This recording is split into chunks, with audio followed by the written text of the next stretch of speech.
Hello everyone, welcome to It's All About Economics. For more videos, lectures on economics, you can subscribe my channel. और आज का जो lecture है वो है एक और मेजर मैक्रो इकोनॉमिक इशू जो कि है business cycle and economic growth.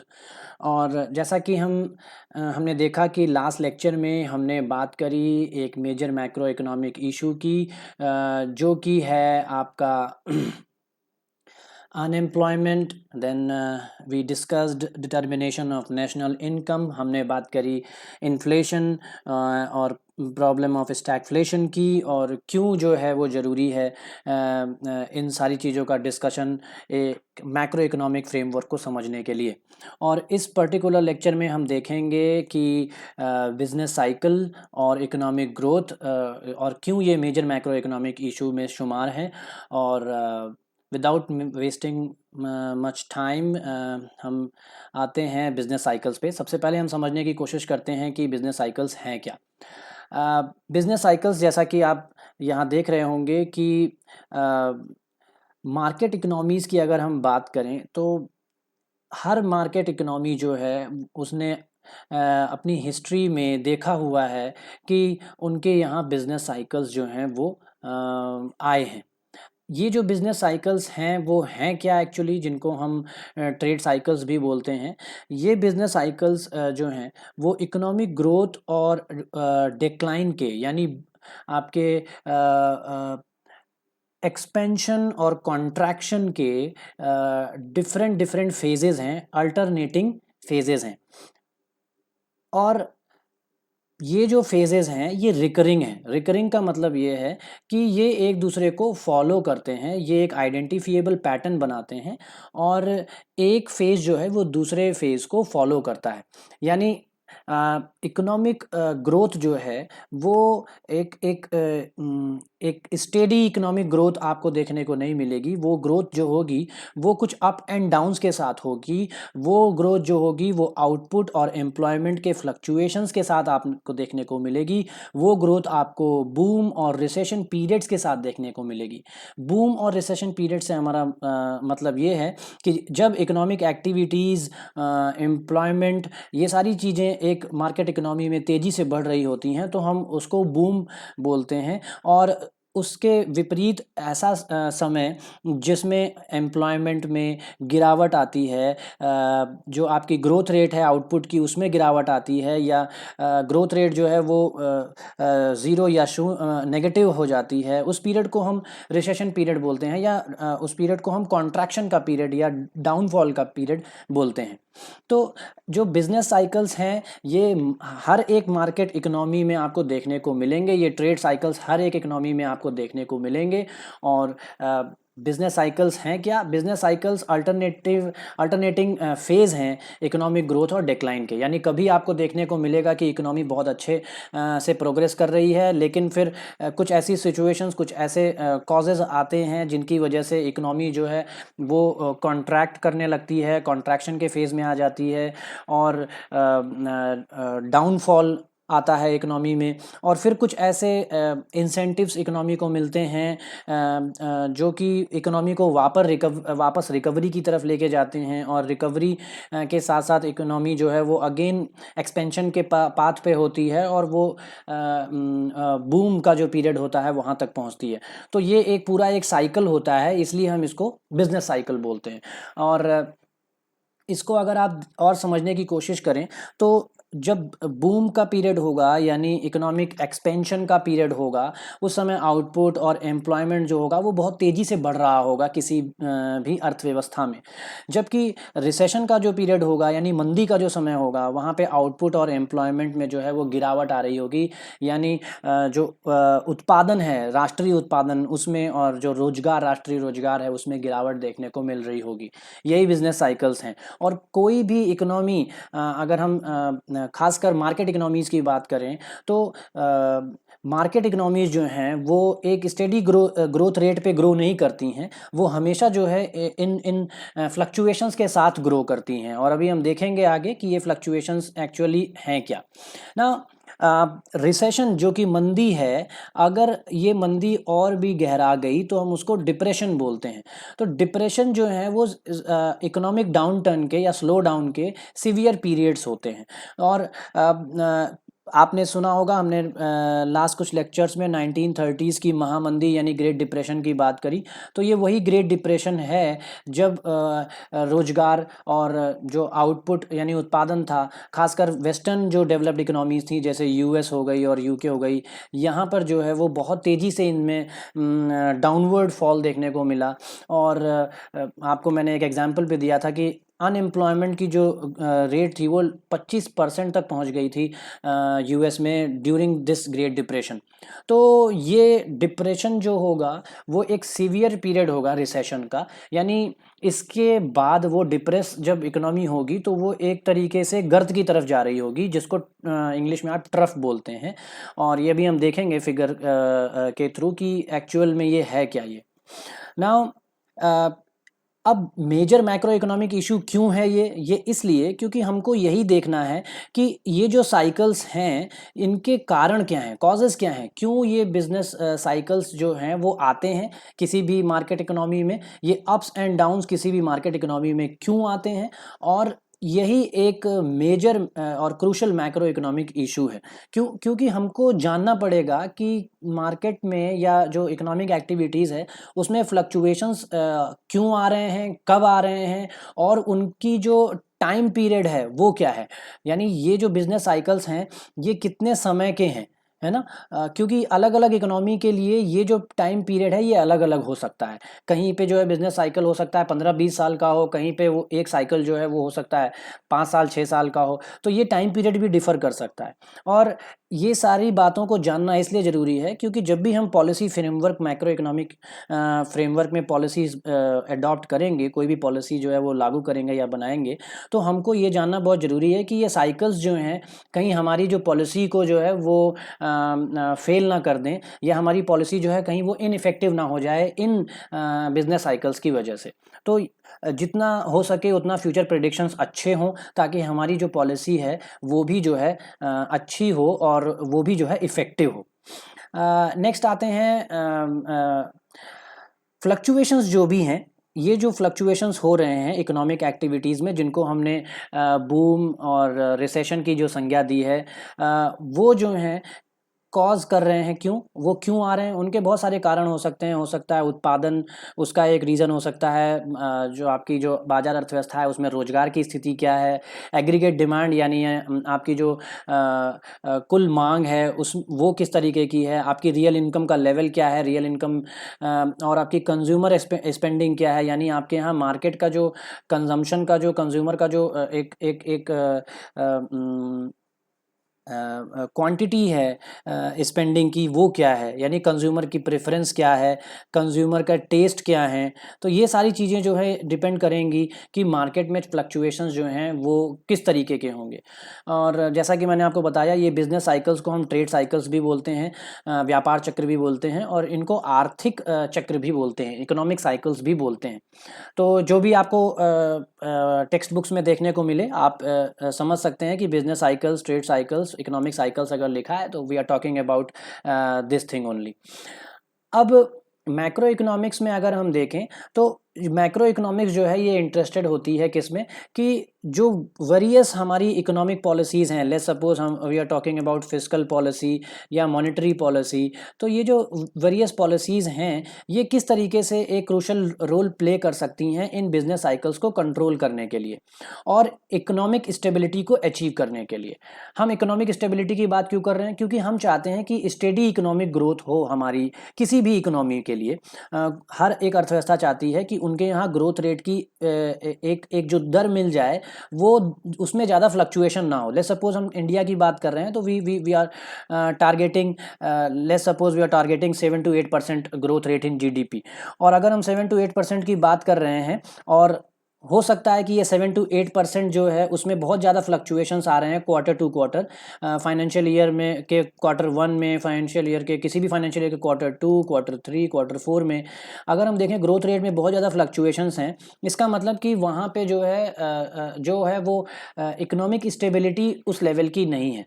तो पॉलिसी क्या करेगी, ये जो fiscal policy, monetary policy, macro economic policies हैं, ये कोशिश करेंगी कि जो बिजनेस साइकिल्स हैं उनको अच्छे से प्रिडिक्ट किया जा सके, और ये जो प्रिडिक्शन हो उसके बेस पे जो हमारी पॉलिसीज़ हैं वो जो है बहुत ही ज़्यादा इफ़ेक्टिव हों। किस लिए इफ़ेक्टिव हों, ये स्टेडी स्टेट ग्रोथ को अचीव करने के लिए। यानी अगर हमने टारगेट किया है कि हमको 8% ग्रोथ रेट इस फिस्कल ईयर में चाहिए, और over the period let's suppose कि हमको 5 ईयर प्लान कोई अगर हमारा है, हमने 5 साल का टारगेट बनाया है, तो हमको एवरेज जो ग्रोथ रेट है वो 8% मिलती रहे, तो ये इकोनॉमिक स्टेबिलिटी है। और अगर इसमें बहुत ज़्यादा फ्लक्चुएशंस हो रहे हैं, इसका मतलब कि हम जो है इस इकोनॉमिक स्टेबिलिटी का जो गोल है, मैक्रो इकोनॉमिक का जो बेसिक गोल होता है इंटरनल और एक्सटर्नल स्टेबिलिटी को बना के रखना, उसको अचीव नहीं कर पा रहे हैं। और इससे बहुत ज़्यादा अच्छे तरीके से जुड़ा हुआ है इन्फ्लेशन भी, क्योंकि इन्फ्लेशन भी इंटरनल कंसिस्टेंसी या इंटरनल स्टेबिलिटी का एक पार्ट है। कि अगर फ्लक्चुएशंस हो रहे हैं ग्रोथ रेट, इन्फ्लेशन की जो रेट्स हैं उसमें, तो इसका मतलब कि इंटरनल स्टेबिलिटी मार्केट में नहीं है। अगर एक्सचेंज रेट में बहुत ज़्यादा फ्लक्चुएशंस हो रहे हैं, इसका मतलब ये है कि आपके जो आपका एक्सटर्नल जो इकोनॉमी है, एक्सटर्नल पार्ट जो है वो उसमें भी जो है मार्केट में बहुत ज़्यादा फ्लक्चुएशंस हैं। तो बिजनेस साइकिल्स को कैसे कंट्रोल किया जाए और किस तरीके से पॉलिसीज़ जो हैं वो अडॉप्ट की जाएं, कैसे फ्यूचर प्रेडिक्शंस को करेक्ट किया जाए, वो मैक्रो इकोनॉमिक्स का जो है वो एक मेजर रोल है जहां तक हम बिजनेस साइकिल्स की बात करें। हम फेजेस की बात कर रहे थे, तो 4 फेज होते हैं बिजनेस साइकिल्स के, किसी भी बिजनेस साइकिल के, और एक साइकिल में ये 4 फेज टोटल होते हैं। ये 4 डिफरेंट फेज होते हैं। पहला एक्सपेंशन, दूसरा पीक, तीसरा कॉन्ट्रैक्शन और चौथा ट्रफ। आप इसको जो है विस्तार बोल सकते हैं, इसको आप पीक को आप जो है वो एक उच्च बिंदु बोल सकते हैं। कॉन्ट्रैक्शन मींस कि जो है वो इकोनॉमिक एक्टिविटीज़ और रोजगार इन सब में जो है वो गिरावट आ रही है। और ट्रफ जो है वो गर्त है, यानी वो लोवेस्ट पॉइंट जहां से इकोनॉमी वापस रिकवरी की तरफ मुड़ जाती है। इसको हम एक फिगर के थ्रू देखने की कोशिश करेंगे। और उसके पहले आप देख लीजिए कि जो भी ये फेजेस हैं, इनके रिस्क और एडवर्स इफ़ेक्ट्स जो भी हैं, उनको दूर करने के लिए जो हम पॉलिसी अडॉप्ट करेंगे वो मैक्रो इकोनॉमिक इशू है, मेजर मैक्रो इकोनॉमिक इशू है। वो मॉनेटरी पॉलिसी हो या फिस्कल पॉलिसी हो, यानी मॉनेटरी पॉलिसी जो कि आपका सेंट्रल बैंक जो है वो हैंडल कर रहा है, फिस्कल पॉलिसी जो आपकी गवर्नमेंट हैंडल कर रही है। तो ये जो पॉलिसीज़ होंगी वो देखने की कोशिश करेंगी कि किस तरीके से इन डिफरेंट फेजेस को, ये जो 4 डिफरेंट फेजेस मैंने एक साइकिल के बताए, वो डिफरेंट फेजेस को कैसे ये उनके रिस्क को और उनके एडवर्स इफेक्ट को मिनिमाइज करेंगी या उनको दूर करने की कोशिश करेंगी। तो ये बेसिक्स हैं बिजनेस साइकिल्स के। और मैं आपको यहाँ पे दिखा दूँ कि आप कैसे समझ सकते हैं बिजनेस साइकिल्स को। लेट्स सपोज कि हम वाई एक्सेस पे हम रियल आउटपुट को लेते हैं। ये आपका लेट्स सपोज कि आप जीडीपी को ले रहे हैं। रियल आउटपुट का मतलब ये है कि मैंने आपको बताया था रियल और नॉमिनल में डिफरेंस क्या है। आप नॉमिनल को अगर आप प्राइस लेवल से डिवाइड कर देते हैं तो आपको रियल मिलता है। तो अगर हम रियल आउटपुट की बात कर रहे हैं तो हम इसका मतलब ये क्या है, ये आपका इन्फ्लेशन एडजस्टेड या प्राइस एडजस्टेड आप इसको बोल सकते हैं, प्राइस एडजस्टेड आउटपुट है। तो रियल आउटपुट को हमने वाई एक्सिस पे लिया, हमने एक्स एक्सिस पे टाइम पीरियड को लिया। और अगर हम देखें तो ये रियल आउटपुट में कैसे चेंजेस आते हैं, जो भी मार्केट इकोनॉमी होगी उसमें जो चेंजेस आएंगे वो हमेशा फ्लक्चुएशंस के साथ होंगे। तो ये जो इकोनॉमी है वो कुछ इस तरीके से मूव कर रही होगी, देखिए, है ना। और इसको जब आप एवरेज करेंगे तो आपको ये ग्रोथ रेट आपको देखने को मिलेगी। तो आप देखिए कि ये जो पीरियड है आपका, ये आपका ये जो आपका पीरियड जो आप देख रहे हैं, ये आपका एक्सपेंशन का पीरियड है ना। यानी आपका रिकवरी का पीरियड भी आप इसको बोल सकते हैं कि ये आपका क्या हो गया, ये आपका हो गया ट्रफ, यानी ये आपका हो गया गर्त, यानी ये लोवेस्ट पॉइंट है इस पीरियड के लिए। ठीक है, उसी तरीके से लोएस्ट पॉइंट यहाँ पे भी हो सकता है। अगर हम इसको यहाँ पूरा दिखाने की कोशिश करें तो एक लोएस्ट पॉइंट यहाँ पे भी है। पीक जो है आपका इस टाइम पीरियड में ये पीक है, और इस टाइम पीरियड में ये पीक है। तो दो, एक पॉइंट ये हो गया, एक पॉइंट ये हो। आप देख रहे हैं कि इकोनॉमी ग्रो कर रही है, लेकिन इस लाइन पे ग्रो नहीं कर रही है, इस एवरेज लाइन पे ग्रो नहीं कर रही है। एक्चुअल जो इकोनॉमी ग्रो कर रही है वो फ्लक्चुएशंस के साथ ग्रो कर रही है। देखिए यहाँ पे पीक पे पहुंची इकोनॉमी, और उसके बाद जो है वो किस पे, ये देखिए मार्केट जो है वो कैसे होने लगा, ये स्लो डाउन होने लगा। ठीक है, ये स्लो डाउन हो रहा है। ये स्लो डाउन जो हो रहा है इसको हम क्या बोलते हैं, कॉन्ट्रैक्शन। कॉन्ट्रैक्शन। और ये जो स्लो डाउन हो रहा है ये किधर की तरफ लेके जा रहा है, इकोनॉमी को ट्रफ की तरफ लेके जा रहा है। और यहाँ पे कुछ ऐसे इकोनॉमी को इंसेंटिव मिलते हैं कि इकोनॉमी फिर से जो है वो एक्सपेंशन पाथ पे अग्रसर हो जाती है। ये जो शुरू का जो पीरियड है इसको हम रिकवरी बोलते हैं, और फिर जब ये एक अपना ग्रोथ पाथ पकड़ लेती है तो हम इसको बोलते हैं एक्सपेंशन। और फिर ये यहाँ पे जाके पहुँचती है किस पे, पीक पे। तो ये इस टाइम पीरियड का पीक हो गया, ये इस टाइम पीरियड का पीक है ना। तो ये जो डिफरेंट डिफरेंट पीक्स हैं आप देख रहे हैं, ये जो पीक है यहाँ पे जो रियल आउटपुट है ये कुछ और है, और इस पीक पे रियल आउटपुट कुछ और है। और ये जो रियल आउटपुट है दूसरी पीक पे, ये ऑब्वियसली इससे ज़्यादा है। इसका मतलब जो इकोनॉमी तो ग्रो कर रही है, लेकिन ग्रो कैसे कर रही है, फ्लक्चुएशंस के साथ। ठीक है, ये साइकिल्स के साथ। तो यही बिजनेस साइकिल्स है। आपको मैंने बता दिया कि ये चारों फेजेस जब मिल जाएंगे तो एक साइकिल पूरा हो जाएगा। ठीक है, तो ये इस तरीके से इकोनॉमी आगे ग्रो करती है। अब ये जो टाइम पीरियड है, ये टाइम पीरियड अलग अलग इकोनॉमीज के लिए अलग अलग हो सकता है। किसी के लिए ये 20 ईयर्स का पाथ हो सकता है, किसी के लिए ये 15 ईयर्स का पाथ हो सकता है, किसी के लिए 10 ईयर्स का पाथ हो सकता है। जहाँ बिजनेस साइकिल्स जो हैं वो बहुत कम पीरियड के होंगे, वहाँ फ्लक्चुएशंस बहुत ज़्यादा होंगे, है ना। और जहाँ पे बिजनेस साइकिल्स जो हैं वो लॉन्गर टाइम पीरियड के होंगे, वहाँ पे जो इसकी जो ग्रोथ रेट है, एवरेज ग्रोथ रेट, वो थोड़ा स्टेडीनेस के पास होगी। इसको आप ऐसे भी समझ सकते हैं कि ये जो साइकिल्स हैं उनकी जो ओव्यूलेशंस हैं वो कैसे हैं, इसको आप देखने की कोशिश करिए। ये ओव्यूलेशन और वो उस ओव्यूलेशन में देखिए कितना डिफरेंस है। ये देखिए, एक बिजनेस साइकिल इस तरह का भी हो सकता है जिसमें ओव्यूलेशंस बहुत ज़्यादा होंगे। एक बिजनेस साइकिल्स ऐसा भी हो सकता है जिसमें ओव्यूलेशन जो होंगे वो थोड़ा फ्लैट होंगे। तो ये इकोनॉमी जो है इस इकोनॉमी से बेटर है। क्यों? क्योंकि यहाँ पे जो फ्लक्चुएशंस हैं वो कम है इसके तुलना में। इस इकोनॉमी में फ्लक्चुएशंस बहुत ज़्यादा हैं। और आप एक एग्जांपल ऐसा भी ले सकते हैं जहाँ पे फ्लक्चुएशंस बहुत ज़्यादा हों। तो ऐसी इकोनॉमी जो है वो ग्रो तो कर रही है, लेकिन फ्लक्चुएशंस बहुत ज़्यादा हैं इस इकोनॉमी में। ठीक है, तो ये बिजनेस साइकिल्स, इसलिए बिजनेस साइकिल्स पढ़ना बहुत ज़्यादा ज़रूरी है कि मार्केट के जो प्रेडिक्शंस हैं उनको समझना कि किस तरीके से मार्केट ग्रो कर रहा है। खासकर हम यहाँ पे कैपिटलिस्ट इकोनॉमी की बात कर रहे हैं। Now we'll come to the next topic, that is economic growth. और ये बहुत हद तक जुड़ा हुआ है आपके बिजनेस साइकिल से, क्योंकि हम ग्रोथ की ही बात कर रहे थे। ना, इकोनॉमिक ग्रोथ को यहाँ पर हम केवल इंट्रोडक्टरी लेक्चर लेंगे और हम यहाँ पे ज़्यादा डिटेल में नहीं जाएंगे। जस्ट आपको समझाने के लिए मैंने पिछले लेक्चर में भी आपको बताया कि इकोनॉमिक ग्रोथ का मतलब क्या है, कि जो भी आपका प्रोडक्शन है, आप उसको मात्रा में लें, क्वांटिटी में लें, या आप उसको मनी के टर्म्स में लें, उसमें ग्रोथ हो रही है कि नहीं हो रही है। ठीक है, तो यहाँ पर जो हम बात कर रहे हैं इकोनॉमिक ग्रोथ जो है वो बेसिकली जो है वो जुड़ा हुआ है किससे, क्वांटिटी से। तो क्वांटिटी में इंक्रीज हो रहा है कि नहीं, उसके वैल्यू जो मनी वैल्यू जो टर्म्स हैं उसमें इंक्रीज हो रहा है कि नहीं।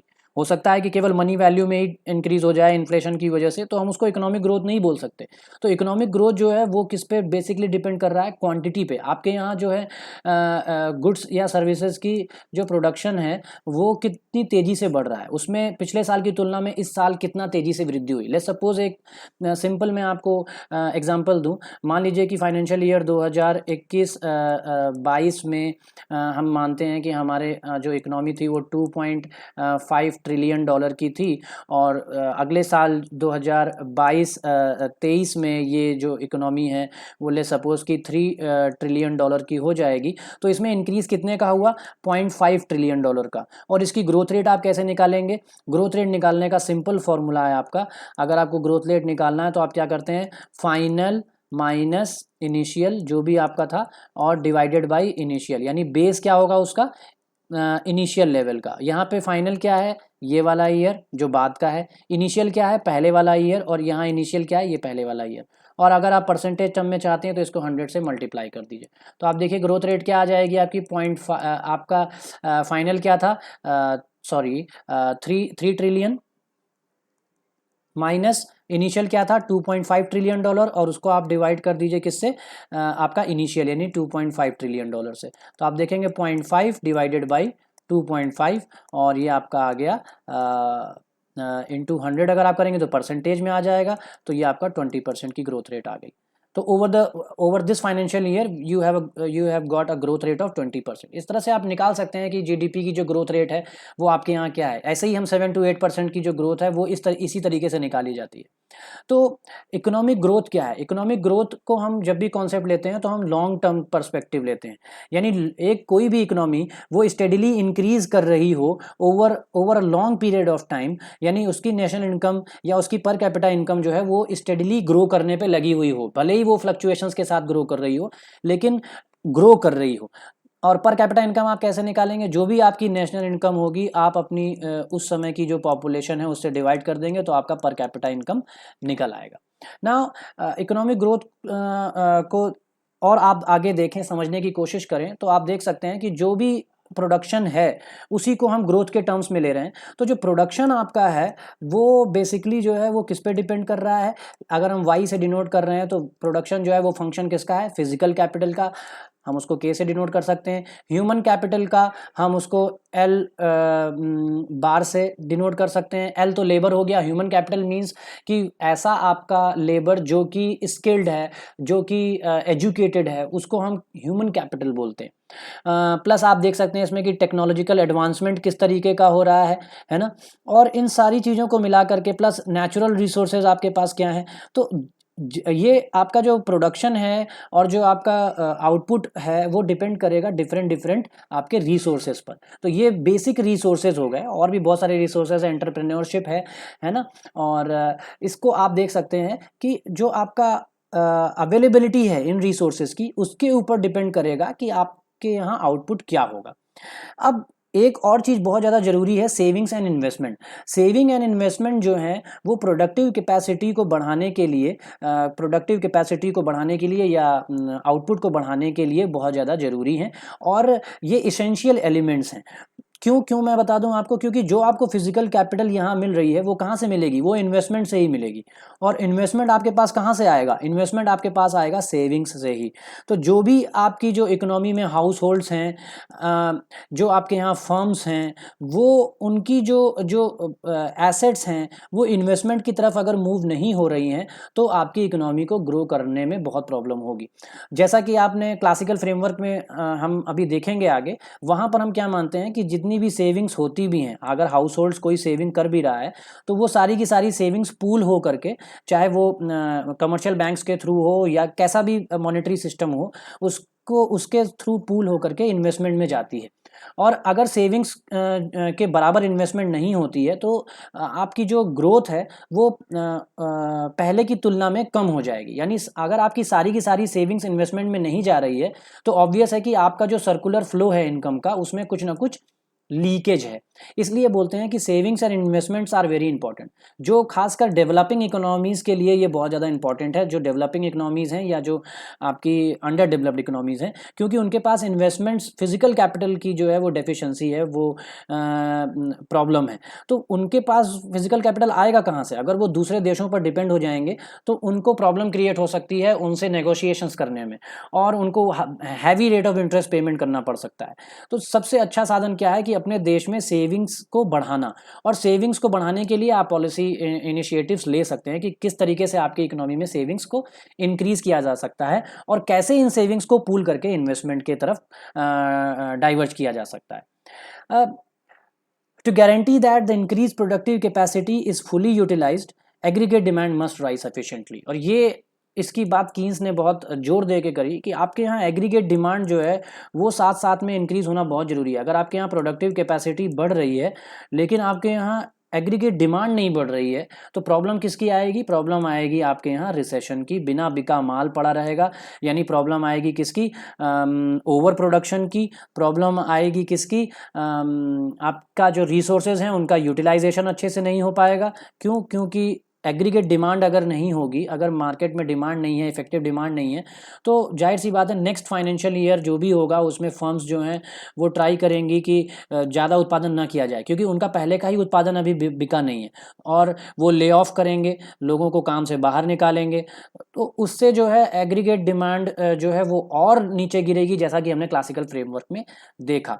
तो ये सारे पॉइंट्स हैं जो कि इकोनॉमिक ग्रोथ की थ्योरीज को डेवलप करने के लिए जो है वो एक बेस बनाते हैं। इसीलिए हम देखेंगे मैक्रो इकोनॉमिक्स में हम बहुत सारी डिफरेंट डिफरेंट इकोनॉमिक ग्रोथ की थ्योरीज देखेंगे, एक कैपिटलिस्ट फ्रेमवर्क में खासकर देखेंगे हम, क्योंकि ये डेवलपमेंट ही यहीं से हुआ है। खासकर जो क्लासिकल इकोनॉमिक थ्योरीज हैं वो कैपिटलिस्ट इकोनॉमी को ध्यान में रख के ही बनाई गई, वो 1930s की महामंदी को देखने के बाद ही डेवलप की गई। तो वो जो आपकी जो इकोनॉमिक थ्योरीज हैं उसके पहले की भी जो क्लासिकल थ्योरीज हैं, वो जो थ्योरीज हैं वो खासकर जो है मार्केट इकोनॉमी को देख करके बनाई गई। लेकिन बाद में बहुत सारी ऐसी इकोनॉमिक ग्रोथ थ्योरीज डेवलप हुई जो कि डेवलपिंग इकोनॉमीज के फ्रेमवर्क को देख करके और अंडर डेवलप्ड इकोनॉमीज के फ्रेमवर्क को देख कर भी डेवलप की गई। इसीलिए ये एक मेजर मैक्रो इकोनॉमिक इशू है। और इसके साथ ही साथ अगर हम देखें जो सिग्निफिकेंस है इन्वेस्टमेंट का, वो बहुत इंपॉर्टेंट है। और ये इंपॉर्टेंट क्यों है? क्योंकि हमको चाहिए कंसिस्टेंट इकोनॉमिक ग्रोथ, और कंसिस्टेंट इकोनॉमिक ग्रोथ के लिए जो है वो इन्वेस्टमेंट जो है वो बहुत इंपॉर्टेंट है। फिजिकल कैपिटल जो है वो बहुत इंपॉर्टेंट है किसी भी इकोनॉमी के लिए। ज़्यादातर अगर हम देखें तो डेवलप्ड इकोनॉमीज़ का पूल बहुत छोटा सा है, और डेवलपिंग इकोनॉमीज़ का पूल और अंडर डेवलप्ड इकोनॉमीज़ का पूल बहुत बड़ा है। तो हमको कुछ ऐसे पॉलिसी इनिशिएटिव्स देखने पड़ेंगे, क्योंकि डेवलपिंग इकोनॉमीज़ और अंडर डेवलप्ड इकोनॉमीज़ में जो मेन समस्या है वो टेक्नोलॉजी और फिजिकल कैपिटल की है। और ये टेक्नोलॉजी और फिजिकल कैपिटल की समस्या को दूर कैसे किया जा सकता है? केवल इन्वेस्टमेंट के थ्रू। तो ये सारी चीज़ें हम फ्यूचर लेक्चर्स में देखने की कोशिश करेंगे कि क्यों ये इतना ज़्यादा ज़रूरी है। खासकर एक और चीज़ हम देखेंगे कि इकोनॉमिक ग्रोथ से इकोनॉमिक डेवलपमेंट किस तरह डिफरेंट है। और यहाँ पे हमको ये समझने की ज़रूरत है। अभी के लिए मैं आपको इतना बता दूं कि economic growth and economic development these are two different things, है ना। या तो आप ये भी बोल सकते हैं कि इकोनॉमिक डेवलपमेंट जो है वो एक ब्रॉडर पर्सपेक्टिव है, एक ब्रॉडर कॉन्सेप्ट है, और इसमें जो है वो इकोनॉमिक ग्रोथ समाहित है। अगर इकोनॉमिकली कोई कंट्री ग्रो नहीं करती तो वहाँ इकोनॉमिक डेवलपमेंट होने में भी बहुत ज़्यादा परेशानी होगी। इकोनॉमिक ग्रोथ जो है वो एक क्वांटिटेटिव टर्म है, यानी मैंने आपको पहले ही बता दिया कि यहाँ पर हम किसकी बात कर रहे हैं? आउटपुट में ग्रोथ की। यानी आपके यहाँ पिछले साल आउटपुट क्या था गुड्स एंड सर्विसेज का, इस साल आपके यहाँ गुड्स एंड सर्विसेज का आउटपुट क्या है, इसके थ्रू आप इकोनॉमिक ग्रोथ को देख सकते हैं। लेकिन इकोनॉमिक डेवलपमेंट को मेजर करने के लिए बहुत अलग अलग डिफरेंट मेजर्स हैं। इसमें बेसिक जो मेजर है वो है ह्यूमन डेवलपमेंट इंडेक्स, जिसमें कि 3 बेसिक चीज़ें ली जाती हैं। अभी मैं उनको आपको इंडिकेटर बता दे रहा हूँ, बाद में हम इसको डिटेल में देखेंगे। और ये क्वालिटेटिव टर्म है, ये क्वालिटेटिव क्वालिटी को देखता है कि क्वालिटी किसी इकोनॉमी में इंक्रीज हो रही है कि नहीं। और ये जो है ये आपका ग्रॉस नेशनल इनकम को देखता है एट पीपीपी, यानी purchasing power parity. Purchasing power मैंने आपको बताया ही था कि क्या होता है, नेक्स्ट लेक्चर्स में भी हम देखने की कोशिश करेंगे। प्लस इसका जो दूसरा इंडिकेटर है वो है एजुकेशन, और तीसरा इंडिकेटर है इसका हेल्थ। हेल्थ को ये मेजर करता है आपका लाइफ एक्सपेक्टेंसी से, यानी किसी भी देश की लाइफ एक्सपेक्टेंसी क्या है, यानी औसतन कोई व्यक्ति जो है किसी देश में कितने वर्ष जीता है। और एजुकेशन को यहाँ पे इन्होंने जो है वो आप सेकेंडरी एजुकेशन और टर्शियरी एजुकेशन में क्या एनरोलमेंट है उसके हिसाब से हम देखते हैं। तो इकोनॉमिक डेवलपमेंट एक ब्रॉडर कॉन्सेप्ट है, एक क्वालिटेटिव कॉन्सेप्ट है, जबकि इकोनॉमिक ग्रोथ जो है वो प्योरली क्वांटिटेटिव कॉन्सेप्ट है। और यहाँ पर हम केवल बात करते हैं कि आउटपुट में कितने तरीके से कैसे ग्रो हो रहा है। आई होप कि आपको बिजनेस साइकिल और इकोनॉमिक ग्रोथ क्यों मेजर मैक्रो इकोनॉमिक इशू है ये समझ में आ गया होगा। और डिटेल में हम लेक्चर्स में देखेंगे, मैक्रो इकोनॉमिक्स के लेक्चर में हम इनको डिटेल में पढ़ेंगे कि ये इसमें क्या क्या थ्योरीज़ हैं, कैसे आगे बढ़ सकते हैं, बिजनेस साइकिल्स की कौन कौन सी थ्योरीज़ हैं, उनको हम अगले कुछ लेक्चर्स में देखने की कोशिश करेंगे। अब हमारा जो पहला मॉड्यूल है उसमें एक लेक्चर और रह गया है, जो कि है एक major macro economic issue, balance of payment यानी भुगतान संतुलन, और एक्सचेंज रेट यानी विनिमय दर। उसको हम नेक्स्ट लेक्चर में देखने की कोशिश करेंगे, और उसके बाद हम मूव करेंगे क्लासिकल केन्सियन इकोनॉमिक्स पर। थैंक यू सो मच जुड़े रहने के लिए। ऐसे ही और लेक्चर्स के लिए आप लोग सब्सक्राइब करिए चैनल को, जुड़े रहिए। Thank you so much.